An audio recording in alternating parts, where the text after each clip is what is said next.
Hi, and welcome to the Autumn 2023 update of the Disability in the Workplace module. I'm Roxanne Hobbs, founder of the Hobbs Consultancy.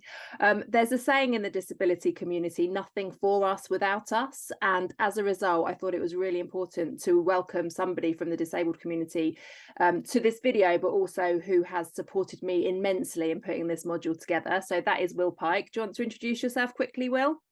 Hello, everybody. My name is Will. I'm a T10 paraplegic with a spinal injury, which means I'm a full-time wheelchair user.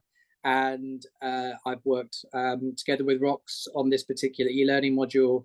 And I'm also a disability consultant with the Hobbs Consultancy, as well as heading up the new disability Taskforce, which I'm sure we'll tell you more about as we go on.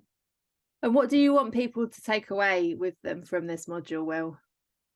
Yeah, I think when we put together this module, we wanted to create a document that enabled people who had no real a priori knowledge of disability to be able to come in, learn the basics, understand the language, understand the barriers that disabled people face on a day-to-day, help with the language, and also to think about what they could be doing, both in terms of their workplace situations and just life in general moving forward, and how they can be better allies, if you like.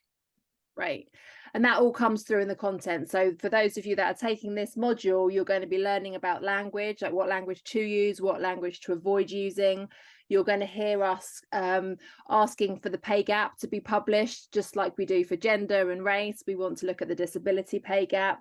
Another theme that comes up is the social model of disability, which people might not have heard of before. So do you want to explain that to the people that are doing the module, Will? Yeah, this is a really important concept that sort of underpins a lot of the disability activism that takes place today.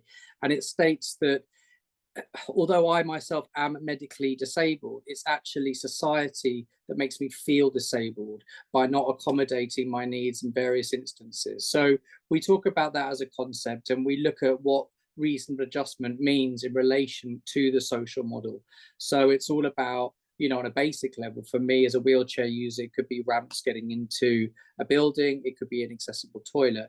But of course, as we say in disability quite a lot, one size never fits all. So how do you make an adjustment for a blind person versus how do you make an adjustment for a deaf person? And these are all things to consider. And there isn't necessarily one answer, but it's all about basically enabling you to think with your disability lens that we hope will empower you to be wearing after this particular module. Oh, thank you, Will. And thank you again for all of your support with this module. You're doing brilliant work here. And thank you to all of you I know you're all busy people, so for taking the time to do the module. It means a lot to us. Thank you very much. Thank you.